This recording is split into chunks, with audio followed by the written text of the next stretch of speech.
यह कहानी कोई कल्पना नहीं बल्कि एक सच्ची घटना है। ऐसी घटना जिसने विज्ञान को भी सोचने पर मजबूर कर दिया और आस्था को एक नया अर्थ दिया। इसमें छिपा रहस्य आपको अंदर तक हिला देगा। तो चलिए शुरू करते हैं। समुद्र की गर्जन करती लहरें जैसे आकाश से संवाद कर रही थीं। लहरों की फेनिल झिलमिलाहट के बीच दूर क्षितिज पर सूरज उग रहा था और उसकी पहली किरण जब कोणार्क की विशाल अधूरी मूर्तियों पर पड़ी तो ऐसा लगा जैसे पत्थर सांस लेने लगे हों। यह 12वीं शताब्दी का उड़ीसा था, गंगा वंश का स्वर्ण युग, जब राजा नरसिंहदेव प्रथम के आदेश पर सूर्यदेव के सम्मान में एक ऐसा मंदिर बन रहा था जो मानव हाथों से बना होने के बावजूद देवत्व का निवास कहलाए। समुद्र के तट पर फैला विशाल निर्माण स्थल, जहां सैकड़ों कारीगर, मूर्तिकार और वास्तुकार सुबह से शाम तक पत्थरों को जीवन देने में लगे थे। उनके हथौड़ों की आवाजें किसी भक्ति गीत की तरह वातावरण में गूंज रही थीं। उनमें एक युवा मूर्तिकार था, वीरेंद्र। उसके हाथों में पत्थर भी मानो भावनाएं पकड़ लेते थे। वह अपने पिता सोमदेव के साथ मंदिर की मुख्य मूर्तियों के निर्माण का काम देखता था। पिता और पुत्र दोनों के चेहरे पर सूर्य की भक्ति का तेज था। जब भी वे मूर्ति तराशते तो उनके होठों पर ओम सूर्याय नमः का जाप अपने आप निकल पड़ता। सोमदेव अपने बेटे को देखते हुए बोले, वीरेंद्र, याद रखना, यह मंदिर सिर्फ पत्थर का ढांचा नहीं है, यह सूर्य की आत्मा का घर है। जो यहां ईमानदारी से काम करेगा वही उसका आशीर्वाद पाएगा, और जिसने छल किया उसका नाम भी इतिहास नहीं लेगा। वीरेंद्र ने मुस्कुराकर सिर झुकाया। पिताजी, अगर पत्थर में सूर्य का प्रकाश लाना पाप हो तो मैं बार बार वह पाप करूंगा। दिन बीतते गए। मंदिर का स्वरूप धीरे धीरे आकार लेने लगा। रथ के पहियों जैसी विशाल संरचना, पत्थरों पर उकेरे गए नर्तक नर्तकियों के भाव, घोड़ों की गतिमान मूर्तियां और सूर्यदेव की प्रतिमा जो पूर्णता की ओर बढ़ रही थी। उसी समय वीरेंद्र की नजर पहली बार अनन्या पर पड़ी। वह मंदिर की नर्तकी थी, सूर्यदेव की आराधिका। उसका हर नृत्य मानो भक्ति का स्तोत्र था। जब वह नृत्य करती तो घंटियों की झंकार के साथ वातावरण जैसे सूर्य की किरणों में घुल जाता। उसकी आंखों में इतनी गहराई थी कि वीरेंद्र उनमें देखते हुए भूल गया कि वह पत्थर गढ़ रहा है या जीवन। एक शाम जब सूरज ढल रहा था और मंदिर की छाया समुद्र में लंबी हो चली थी, वीरेंद्र मंदिर के पश्चिमी प्रांगण में मूर्ति तराश रहा था। तभी अनन्या आई। उसके हाथ में पूजा की थाली थी। वह बोली, मूर्तियों को आकार देने वाले हाथों में भी पूजा होती है वीरेंद्र। तुम जैसे कारीगरों की मेहनत से ही देवता धरती पर उतरते हैं। वीरेंद्र ने मुस्कुराकर कहा, और तुम्हारे नृत्य से वे जीवित रहते हैं। जब तुम नृत्य करती हो तो लगता है जैसे सूर्य स्वयं तुम्हारे पगों के साथ थिरक रहा हो। अनन्या के होंठों पर हल्की मुस्कान तैर गई और वह बिना कुछ बोले चली गई, लेकिन उसके कदमों की रुंझुन देर तक वीरेंद्र के कानों में गूंजती रही। उस क्षण दोनों के बीच कुछ ऐसा जुड़ गया जो शब्दों से परे था, भक्ति, प्रेम और नियति की डोर। पर उस शांति में भी एक छाया थी, रघुनाथ की। वह कोणार्क का स्थानीय जमींदार था और राजा के आदेश से मंदिर के खजाने का प्रबंधक, लेकिन उसकी नीयत साफ नहीं थी। वह दान और कर के नाम पर गांव वालों से धन वसूलता और उसमें से अधिकतर अपने निजी खजाने में रख लेता। उसका प्रभाव इतना था कि गांव के पुजारी तक उसकी बात मानने लगे थे। रघुनाथ को वीरेंद्र पसंद नहीं था, क्योंकि वीरेंद्र ईमानदार था, और ऐसे लोग हमेशा उन लोगों के लिए खतरा बनते हैं जिनकी बुनियाद झूठ पर टिकी होती है। एक रात जब सब सो चुके थे, वीरेंद्र समुद्र तट पर बैठा मूर्ति के डिजाइन पर काम कर रहा था। लहरों की आवाज के बीच उसका ध्यान धीरे धीरे धुंधला पड़ने लगा। उसे लगा जैसे कोई आवाज उसे पुकार रही हो। आंखें बंद होते ही उसने देखा, आकाश में एक प्रचंड प्रकाश फैल गया। उस प्रकाश के बीच एक तेजस्वी मूर्ति उभरी, सूर्यदेव की। उनकी किरणें जैसे जीवित थीं, उनकी आंखों से आग निकल रही थी। उनकी आवाज गूंजी, सत्यवान, सुनो, मेरा रुद्राक्ष संकट में है, उसकी रक्षा करो। वह सत्य का दर्पण है, उसे अधर्म के हाथों से बचाना होगा। वीरेंद्र का शरीर जैसे बर्फ हो गया। उसका हृदय तेजी से धड़कने लगा। वह कुछ बोल नहीं पाया। तभी तेज रोशनी उसकी आंखों पर पड़ी और वह अचानक जाग गया। उसका शरीर पसीने से भीगा हुआ था। वह अपने माथे को छूता है। वहां हल्का सुनहरा चिन्ह चमक रहा था, जैसे कोई किरण उस पर ठहर गई हो। सुबह उसने यह बात अपने पिता से कही।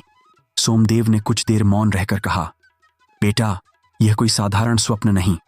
सूर्यदेव जब प्रकट होते हैं तो कोई उद्देश्य होता है, पर ध्यान रखना, इस युग में सत्य के साथ चलना आसान नहीं। कुछ ही दिनों बाद मंदिर के पश्चिमी हिस्से में पत्थर काटते समय वीरेंद्र के साथियों को एक बंद द्वार मिला। वह दरवाजा सामान्य नहीं था, उस पर अजीब सी लिपि उकेरी थी जिसे कोई पढ़ नहीं पा रहा था। जब सूर्य की किरण उस पर पड़ी तो कुछ अक्षर चमक उठे, फिर गायब हो गए। पुजारी ने इसे अपशकुन कहा और आदेश दिया कि उसे पत्थरों से बंद कर दिया जाए। लेकिन वीरेंद्र के भीतर कोई बेचैनी थी। उसे महसूस हुआ कि यह वही स्थान है जिसका संकेत सूर्यदेव ने उसे दिया था। वह दरवाजे को ध्यान से देखता रहा। उस पर बनी आकृतियां किसी दिव्य भाषा जैसी लग रही थीं और हर अक्षर से एक हल्की गर्मी निकलती थी। शाम को जब वह समुद्र तट पर बैठा सोच रहा था, तभी अनन्या आई। उसने कहा, मुझे मां ने एक पुरानी कथा सुनाई थी। सूर्यदेव के आंसू से बना एक रुद्राक्ष जिसे सूर्य का अश्रु कहते हैं। कहते हैं उसमें इतनी शक्ति है कि वह झूठ और छल को जला देता है। शायद वही तुम्हें पुकार रहा है, वीरेंद्र। वीरेंद्र ने अनन्या की आंखों में देखा। उनमें अजीब सी सच्चाई थी, जैसे वह खुद सूर्य की किरणों से बनी हो। उसने धीरे से कहा, अगर वह रुद्राक्ष सत्य की रक्षा करता है तो मुझे उसका रक्षक बनना ही होगा। इधर रघुनाथ के मन में दूसरी आग जल रही थी। उसने देखा कि मंदिर के निर्माण में दिन ब दिन ख्याति वीरेंद्र और उसके पिता की बढ़ती जा रही है। वह इसे अपने लिए खतरा मानने लगा। उसने सोने की ईंटों के कुछ टुकड़े चुरवाकर उन्हें वीरेंद्र के पिता के सामान में रखवा दिया। अगले दिन पुजारी और उसके लोग जांच करने आए और जब सोना मिला तो सब चौंक गए। रघुनाथ ने झूठी गंभीरता से कहा, मुझे दुख है कि इतना महान मूर्तिकार भी लालच में गिर गया। गांव के लोग चुप रहे, पर वीरेंद्र का खून खौल उठा। उसने कहा, यह झूठ है। मेरे पिता सूर्य की शपथ लेकर कहते हैं उन्होंने कभी सोना नहीं छुआ। लेकिन पुजारी ने ठंडी आवाज में कहा, सत्य की परीक्षा समय करेगा। उस रात वीरेंद्र समुद्र किनारे बैठा था। लहरों के शोर में उसे फिर वही आवाज सुनाई दी, पहले धीमी फिर तेज। सूर्य की पहली किरण जब शिलालेख को छुएगी, सत्य प्रकट होगा। उसने चारों ओर देखा, लेकिन वहां कोई नहीं था। हवा अचानक गर्म हो उठी, जैसे कोई अदृश्य ऊर्जा उसके आसपास घूम रही हो। वह मंदिर की ओर दौड़ा। जब वह पश्चिमी प्रांगण पहुंचा तो देखा बंद दरवाजे के नीचे से हल्की सुनहरी रेखा निकल रही थी, मानो सूर्य की किरण धरती के भीतर सोई हो। वह वहीं घुटनों के बल बैठ गया। उसका दिल जोर से धड़क रहा था। तभी उसे लगा कोई उसे देख रहा है। उसने सिर उठाया। दूर अंधेरे में रघुनाथ खड़ा था। उसकी आंखें लाल चमक रही थीं और होठों पर मुस्कुराहट थी जो डर पैदा करती थी। कुछ क्षणों के लिए दोनों की निगाहें मिलीं। एक में धर्म की आग थी, दूसरे में अधर्म की छाया। समुद्र की लहरें फिर गूंजीं, जैसे स्वर्ग और नरक के बीच कोई मौन संवाद चल रहा हो। वीरेंद्र ने आंखें बंद कीं और मन ही मन कहा, अगर यह सत्य की राह है तो चाहे कितनी अंधकार हो, मैं पीछे नहीं हटूंगा। रात पूरी तरह अंधेरी थी, पर मंदिर के उस द्वार के नीचे चमकती वह सुनहरी रेखा किसी दिए की तरह जल रही थी, मानो सूर्य स्वयं अंधकार के पार से पुकार रहा हो कि उसकी आत्मा की रक्षा अब वीरेंद्र के हाथ में है। और यहीं से शुरू हुई एक ऐसी यात्रा जहां प्रेम, विश्वास और सत्य एक साथ परीक्षा देने वाले थे। पर उस रहस्य को जानने की बेचैनी अब वीरेंद्र के भीतर आग बन चुकी थी। पिछली रात से ही उसका मन उस शिलालेख की ओर खींचता जा रहा था जो मंदिर के उस बंद द्वार पर खुदा हुआ था, जहां किसी को जाने की अनुमति नहीं थी।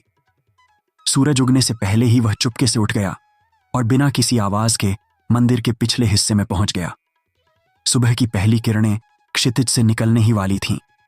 वीरेंद्र ने ध्यान से उस पत्थर की दीवार को देखा। न जाने कितने वर्षों से वहां धूल और काई जमी थी। उसने अपनी हथेली से धीरे धीरे धूल हटाई और जैसे ही सूर्य की पहली किरण उस शिलालेख पर पड़ी, कुछ पल के लिए वह चकित रह गया। शब्द सुनहरी रोशनी में चमकने लगे। जहां सत्य की किरण झुके, वहीं सूर्य का हृदय छिपा है। वीरेंद्र ने उस वाक्य को कई बार दोहराया, सूर्य का हृदय। इसका अर्थ क्या था? क्या यह किसी छिपे कक्ष की ओर संकेत है? उसने देखा कि वह रोशनी एक खास कोण पर जाकर दीवार के नीचे के हिस्से में टिकती है, जहां पत्थर बाकी जगहों से थोड़ा अलग था। उसने अपने औजारों से धीरे धीरे उस हिस्से को ठोका। भीतर से खोखली आवाज आई। उसका दिल तेजी से धड़कने लगा। वह जान गया कि वहां कुछ छिपा है। पर जैसे ही उसने उस जगह को और खोलने की कोशिश की, पीछे से किसी के कदमों की आहट आई। उसने तुरंत औजार छिपाए और सामान्य मुद्रा में खड़ा हो गया। वह पुजारी था, जिसकी आंखों में आज एक अजीब सा संशय था। वीरेंद्र, इतनी सुबह यहां क्या कर रहे हो? उसने धीमी आवाज में पूछा। वीरेंद्र ने मुस्कुराने की कोशिश की। बस मंदिर की दीवारों की जांच कर रहा था। कुछ पत्थर ढीले लग रहे हैं। पुजारी ने बिना कुछ बोले सिर हिलाया और आगे बढ़ गया, लेकिन वीरेंद्र समझ गया कि उसकी हर हरकत अब किसी की निगाह में है। उधर दूसरी ओर अनन्या अपने घर में असमंजस में बैठी थी। उसकी माँ की तबीयत ठीक नहीं थी और वीरेंद्र के बारे में उसने जो बातें पिछली रात सुनी थीं, वे उसे अंदर से झकझोर गई थीं। उसने माँ से धीरे से पूछा, माँ, तुमने कहा था पिताजी मंदिर के रक्षक थे, क्या ये सच है? उसकी माँ की आंखों में पानी आ गया। हाँ बेटी, उसने कांपती आवाज में कहा, तेरे पिता उस मंदिर के अंतिम रक्षक थे। उन्होंने रुद्राक्ष का रहस्य किसी को नहीं बताया था। रघुनाथ ने उन्हें धोखे से मरवा दिया ताकि वह उस शक्ति को पा सके। पर तेरे पिता ने जाते जाते ये वचन दिया था कि उस रुद्राक्ष की रक्षा अब उनके वंश का कोई करेगा और तू ही उस वंश की अंतिम उत्तराधिकारी है। अनन्या के चेहरे से रंग उड़ गया। उसे विश्वास नहीं हुआ कि उसके पिता की मृत्यु किसी साधारण दुर्घटना नहीं थी, बल्कि एक साजिश थी।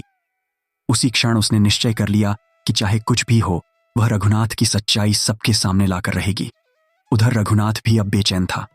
उसे किसी ने बताया था कि वीरेंद्र ने शिलालेख पर कुछ लिखा देखा है। उसका मन भीतर से डर और लालच के बीच झूलने लगा। उसने सोचा, अगर सच में रुद्राक्ष यहाँ है तो उसे किसी भी कीमत पर मेरा बनना चाहिए। उसने पुजारी को अपने पास बुलाया और मीठे स्वर में कहा, पंडित जी, आपने देखा ना, वो लड़का मंदिर में कुछ गड़बड़ कर रहा है। लोग तो कह रहे हैं कि वह खजाना खोज रहा है। ऐसा नहीं होना चाहिए कि गांव वाले गलत समझें। पुजारी पहले कुछ नहीं बोला, पर रघुनाथ ने थैले से कुछ सोने के सिक्के निकाले और उसकी हथेली में रख दिए। थोड़ा सच को मोड़ देना कभी पाप नहीं होता जब धर्म की रक्षा करनी हो, उसने मुस्कुराकर कहा। कुछ ही घंटे बाद गांव में अफवाह फैल गई कि वीरेंद्र मंदिर के भीतर छिपे खजाने को ढूंढ रहा था। लोगों ने उसे चोर कहकर ताने मारने शुरू कर दिए। गांव के मुखिया ने उसे मंदिर निर्माण से हटा दिया। वीरेंद्र कुछ कह नहीं सका क्योंकि उसे पता था कि यह रघुनाथ का रचा जाल है। वह चुपचाप चला गया। शाम ढलने लगी थी जब अनन्या ने उसे अपने पुराने घर के पिछवाड़े छिपने को कहा। यहां कोई नहीं आएगा, उसने कहा, और जब तक सब शांत नहीं होता तुम यहीं रहो। वीरेंद्र ने सिर हिलाया। अब दोनों एक ही दिशा में सोच रहे थे, रुद्राक्ष को खोजना और सत्य को उजागर करना। कुछ दिनों बाद मंदिर परिसर में अचानक एक अजनबी साधु आया। उसकी आंखों में गहरा तेज था और चेहरा ऐसा कि उसे देखकर किसी के भी मन में श्रद्धा जाग जाए। गांव के लोग उसके पास झुकने लगे, लेकिन उसने किसी से कुछ नहीं कहा। वह सीधे वीरेंद्र के पास पहुंचा, जो मंदिर के पास एक पेड़ के नीचे बैठा था। सत्य का पथ कांटों भरा होता है, साधु ने कहा। वीरेंद्र ने चौंक कर देखा। आप कौन हैं? साधु ने मुस्कुराया। जो जानने आया है वो भी सत्य का खोजी है, और जो छिपा है वो भी सत्य ही है।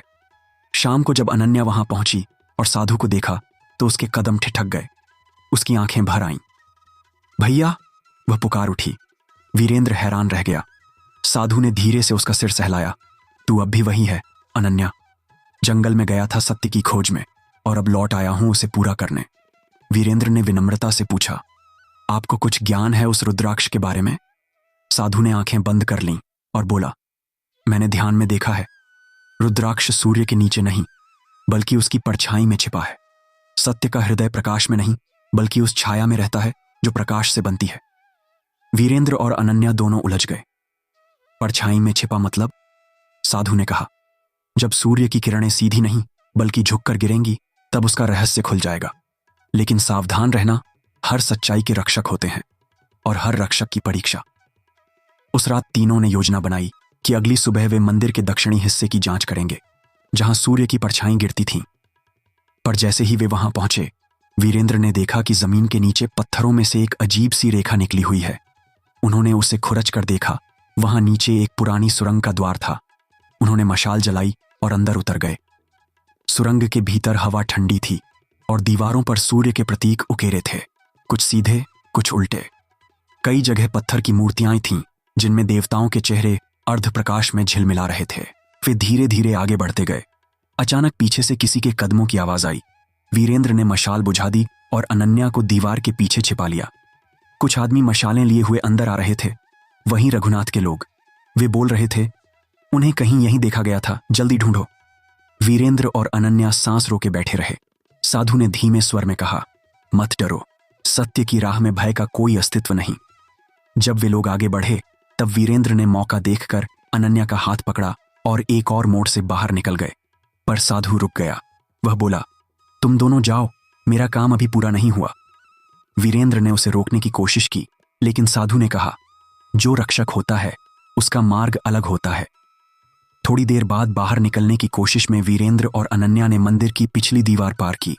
वे थके, घायल और डरे हुए थे, पर उनके भीतर जिज्ञासा अब और बढ़ चुकी थी। जब वे बाहर पहुंचे तब सुना कि रघुनाथ के आदमियों ने साधु को पकड़ लिया है। उसे मंदिर के बाहर बांध दिया गया था, पर उसके चेहरे पर कोई डर नहीं था। रघुनाथ ने कहा, अब बोलो, रुद्राक्ष कहाँ है? साधु मुस्कुराया, सत्य के रक्षक को कभी मृत्यु नहीं होती, वह प्रकाश में विलीन हो जाता है। रघुनाथ ने क्रोध में उसके चेहरे पर प्रहार किया, लेकिन साधु की आंखें अब भी शांत थीं। उधर वीरेंद्र और अनन्या उस दृश्य को दूर से देख रहे थे। अनन्या की आंखों से आंसू बहने लगे। भैया, उसने बुदबुदाया। साधु ने दूर से ही उनकी ओर देखा और हल्के से सिर झुकाया, जैसे कह रहा हो, अब आगे तुम्हें बढ़ना है। रात बीत गई। सुबह होने से पहले ही मंदिर परिसर में एक अद्भुत घटना घटी। आकाश में हल्की नीली आभा फैलने लगी। मंदिर के शिखर से एक सुनहरी किरण सीधी नीचे उस जगह पर गिरी जहां शिलालेख था। वीरेंद्र और अनन्या वहां पहुंचे तो देखा कि वह पत्थर, जिसे वीरेंद्र ने पहले खोखला पाया था, अब धीरे धीरे खुल रहा था। भीतर से एक मंद प्रकाश निकल रहा था, जैसे कोई श्वास ले रहा हो। अनन्या ने कांपते स्वर में कहा, क्या ये वही संकेत है जिसके बारे में भैया ने कहा था? वीरेंद्र ने गहरी सांस ली। हाँ, अब समय आ गया है। और उसी क्षण मंदिर परिसर में एक अदृश्य कंपन महसूस हुआ, जैसे कोई प्राचीन शक्ति जाग उठी हो। चिड़िया अचानक उड़ गईं। हवा में धूप की गंध फैल गई। वीरेंद्र ने उस प्रकाश के भीतर झांका, पर कुछ देखने से पहले ही वह तेज रोशनी में डूब गया। वातावरण में एक अजीब सी शांति छा गई। ऐसा लगा जैसे साधु की बात सच हो गई हो। सत्य का रक्षक प्रकाश में विलीन हो जाता है।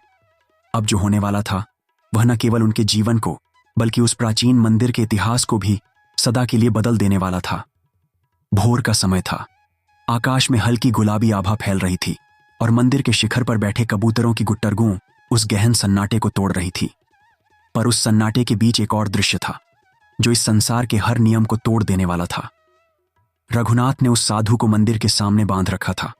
उसके चेहरे पर क्रोध और लालच का मिश्रण था, और साधु की आंखों में वैसी ही शांति थी जैसी किसी गहरे सागर की तली में होती है। अब बोलो, रघुनाथ ने चिल्लाकर कहा, रुद्राक्ष कहाँ है? अगर नहीं बताया तो यही सूर्योदय तुम्हारा आखिरी होगा। साधु ने बिना भय के आसमान की ओर देखा। उसकी आंखों में उगते सूर्य का प्रतिबिंब झिलमिला रहा था। वह धीमे स्वर में बोला, जिस सत्य को पाने के लिए तू हिंसा कर रहा है वह तुझसे कोसों दूर है। सत्य की रक्षा बल से नहीं, समर्पण से होती है। रघुनाथ ने तलवार उठाई। बहुत बोल लिए, अब तेरे शब्द नहीं, तेरी चुप्पी सुनी जाएगी। साधु ने मुस्कुराकर आंखें बंद की। उसके होंठों से एक गूंज उठी, ओम। उस एक अक्षर के साथ ही हवा का रुख बदल गया। मंदिर की दीवारें जैसे थरथराने लगीं। उसी क्षण सूरज की पहली किरण मंदिर की दीवार पर पड़े उस शिलालेख से टकराई और ठीक उसी दिशा में झुक गई जहां कभी वीरेंद्र ने खोखला पत्थर देखा था। साधु ने आंखें खोले बिना कहा, सत्य वही है जहां किरण झुकती है। और अगले ही पल उसने गहरी सांस ली। उसकी देह शांत हो गई। उसका सिर झुक गया, पर चेहरे पर वही शांति थी, मानो उसने स्वयं को सूर्य में विलीन कर दिया हो। उसी क्षण मंदिर की दीवार से एक गर्जना सी हुई। पत्थर फट गया। उस दरार से एक तेजस्वी रोशनी फूटी जो पूरे परिसर में फैल गई। लोगों ने चीख मारकर आंखें ढक लीं। जब उन्होंने दोबारा देखा तो उस दरार के भीतर एक गोल तेजस्वी रुद्राक्ष हवा में झूल रहा था, जो स्वर्णिम प्रकाश दे रहा था। लोग विस्मित रह गए। रघुनाथ कुछ पल के लिए उस चमक से डर गया, पर फिर उसके भीतर का लालच जाग उठा। यही है वह रुद्राक्ष। वह उन्मत्त होकर आगे बढ़ा और उसने हाथ बढ़ाकर उसे पकड़ना चाहा। जैसे ही उसकी उंगलियां उस रुद्राक्ष के पास पहुंची, एक चीख निकल गई। उसका शरीर जलने लगा, जैसे भीतर से आग लग गई हो। वह जमीन पर गिर पड़ा, पर रुद्राक्ष अब भी शांत, हवा में झूलता हुआ अपना प्रकाश फैलाता रहा। उसी समय वीरेंद्र और अनन्या वहां पहुंचे। रुद्राक्ष का प्रकाश जैसे उन्हें पुकार रहा था।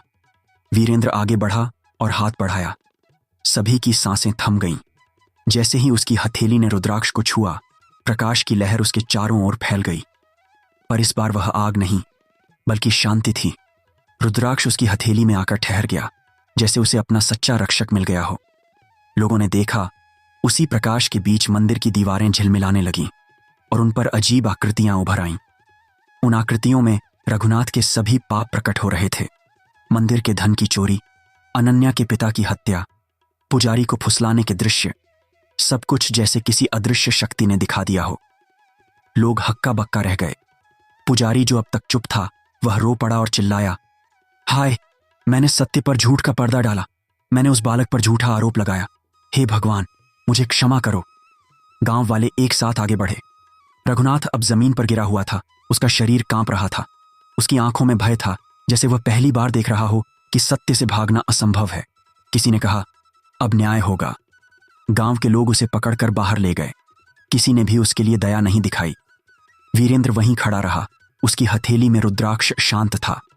उस क्षण मंदिर का वातावरण पूर्ण मौन में बदल गया, जैसे कोई अदृश्य शक्ति सबको शांत रहने का आदेश दे रही हो।